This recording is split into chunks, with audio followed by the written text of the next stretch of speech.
And what's happening with you guys? Welcome to another episode of the Knucklehead Chronicles podcast. It is your man Terry. This is episode 3 of the Cancer Chronicles. Tonight, what I want to do is to talk to you guys just a little bit. Um, again, this is about my transparency and my journey with cancer. Those of you that are watching and listening and don't know. Um, but this is my journey, and this is part or will be part of my healing process um, to get to the other side of the diagnosis. So, for those of you who are watching or listening and don't know what you stumbled upon, um, again, my name is Terry. I am the founder of the Knucklehead Chronicles podcast, and I've been podcasting and live streaming and things since 2016. Um, and I've done this thing, a lot. And I've told my story. I run my mouth. I've gone through and told people about my pitfalls and the bad choices and the bad mistakes that I've made. If you want to um, relive those are up on Podbean. Um, just about everywhere you listen to podcasts, your Apple Podcasts, Google Podcast. I think it's still around, and you can still listen to those old episodes and you can catch up. Um, But just to recap for those who are first time listeners, I was diagnosed with stage 3 pancreatic cancer on December 24th, Christmas Eve. If you guys are keeping up on your calendar, which was a very trying time. Was going through some things at work. I was sick for a long time, kind of ignoring. If you caught episode 2, one of the clips that I said in that was don't ignore your body. If something is going on with your body, please go get that checked out. Do not ignore it. Do not uh, try to play it or sleep it off, as they say. Don't do that. Go and get yourself checked out. I did mention that in episode 2. So if you want to check that out, you want to go and check out episode 2.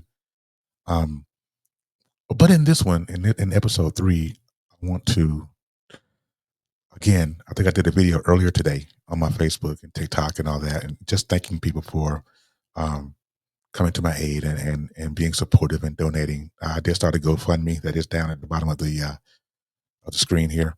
You want to donate to that. I'm not sure that's a clickable link. You probably have to copy and paste it and put into your browser and all that. But um, I want to thank everyone who has donated and who has been a part of this and helping me out.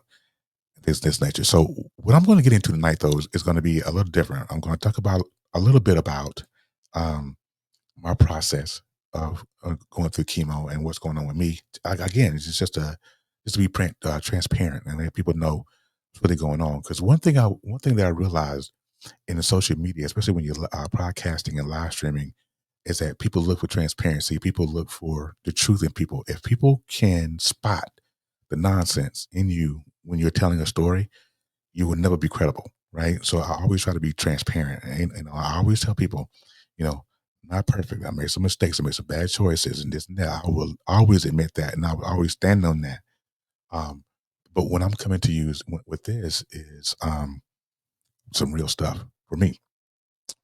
So when I first got diagnosed back in December, um, when I tell you it was a whirlwind, I was in the hospital for about a week, the week of Christmas, and I think I got out on the 30th, which is a Sunday, right before New Year's Eve, and it was a whirlwind. I mean, I was in there.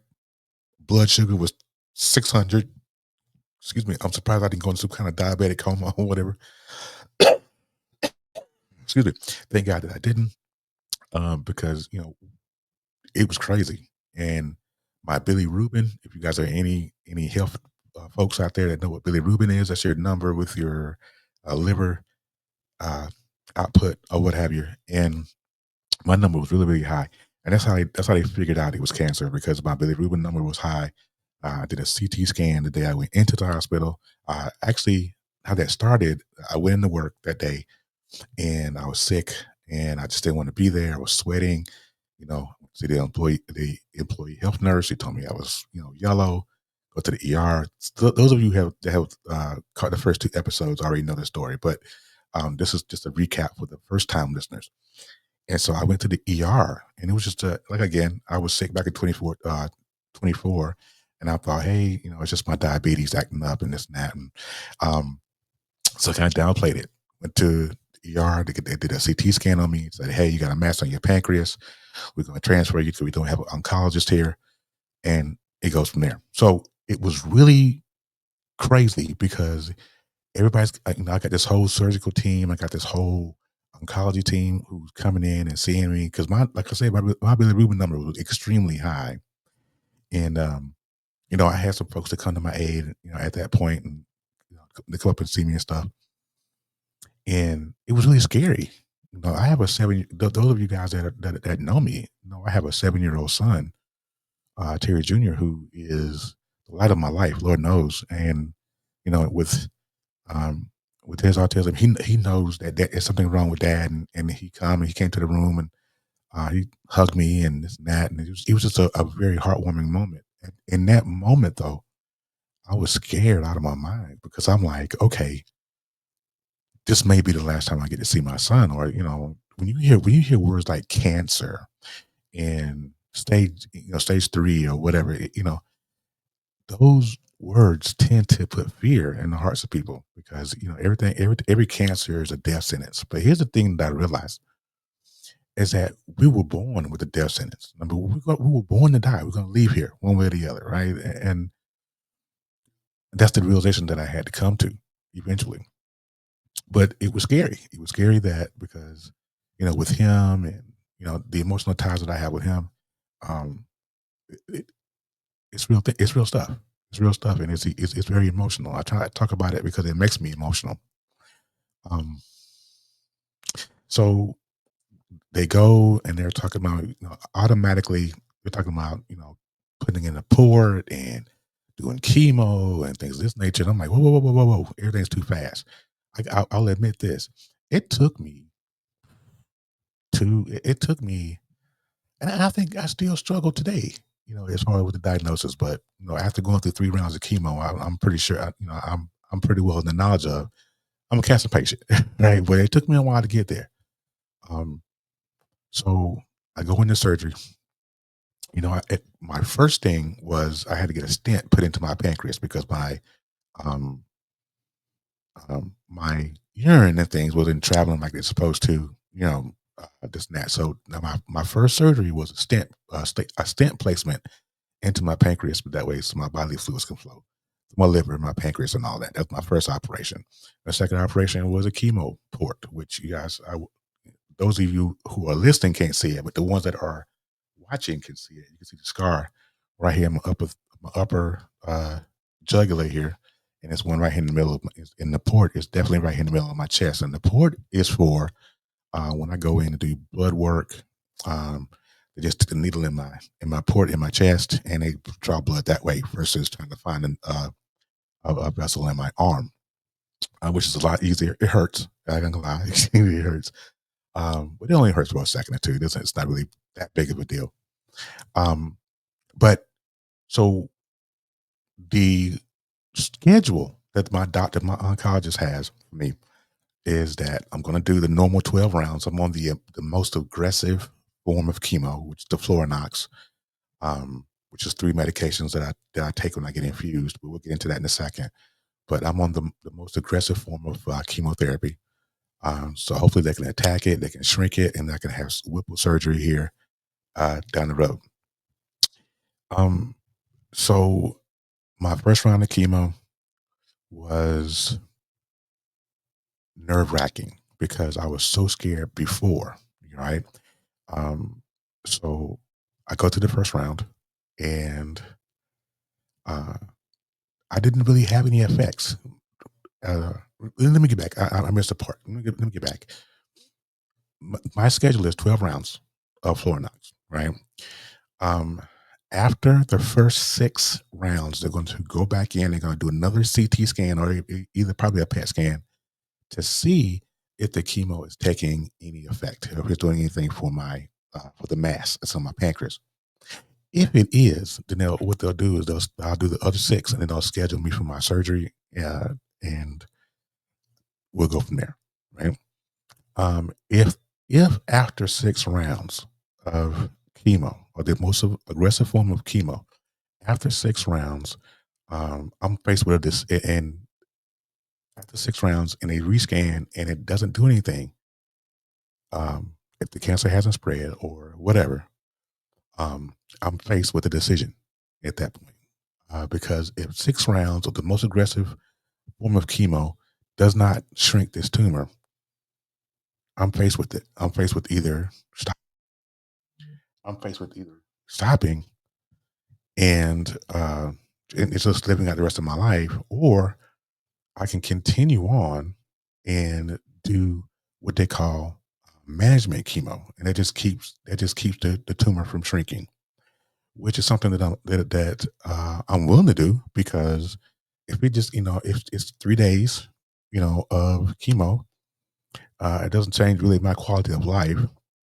I got a little bit of neuropathy. And those of you that don't know what neuropathy is, that is when you get the tingles in your fingertips and in your toes, and you have a sensitivity to cold, whether you touch it or whether you drink it. Um, so that's kind of where I am.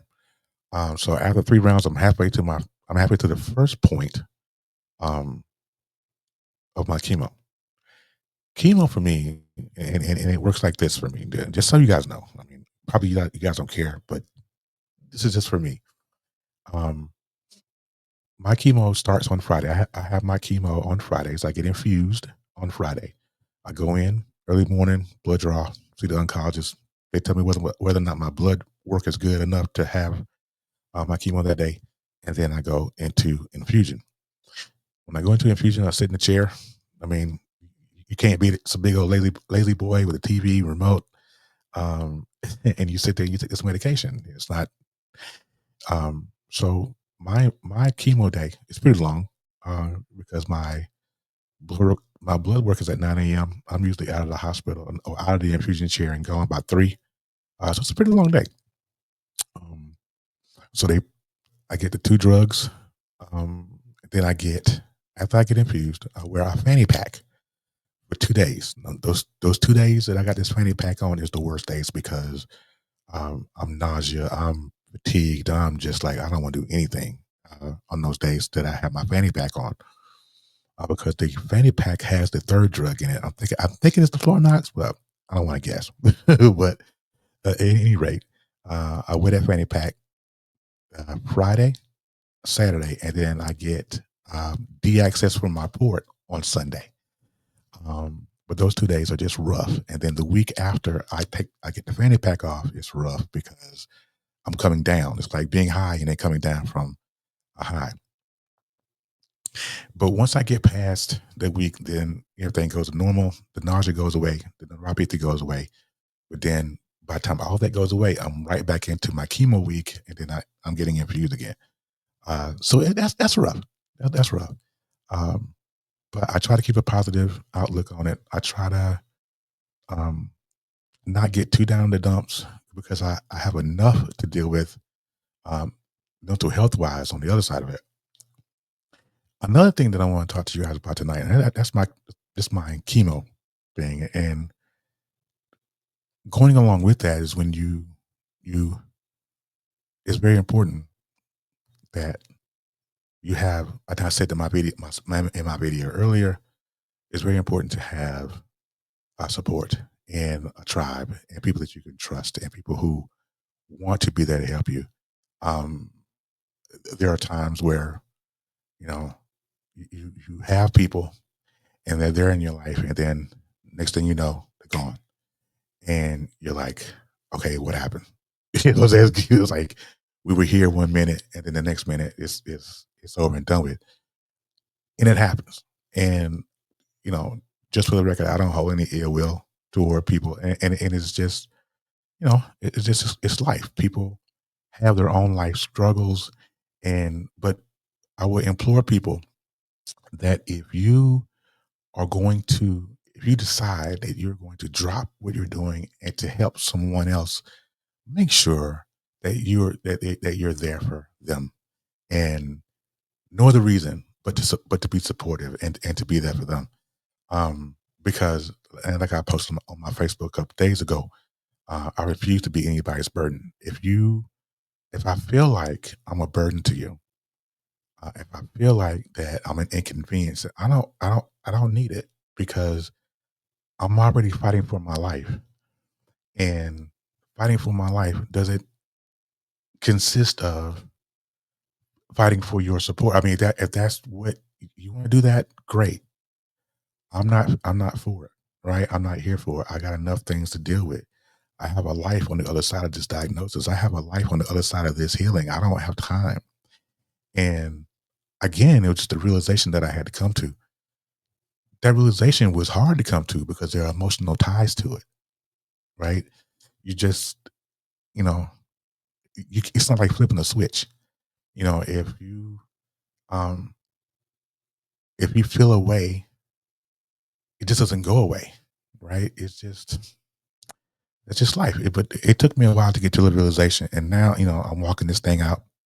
I'm not gonna say on my own, because there are a lot of people that support me. Social media people, as coworkers, things of this nature. There and my roommate, everybody. They are very very supportive. But at the same time, I understand that these folks have lives, and I'm not gonna be an inconvenience to them or a burden to them. You know what I'm saying? So it's very important. So if you're someone who uh, wants to support, and be that, and stand on it. Let that be the hill you die on. If you're going to be supportive, but if you're in it for anything other than that, don't do it. It's a waste, and you hurt people. And I will say this, and I will admit this to people, that uh, I've been hurt, and it's not a good feeling. You know what I'm saying? But you know, we have to press forward, because at the end of the day, I have a life to live. Um, Even though I'm faced with this major health issue, I have a life to live. So, um, yeah, that's just what that is. So make sure, you guys, that you know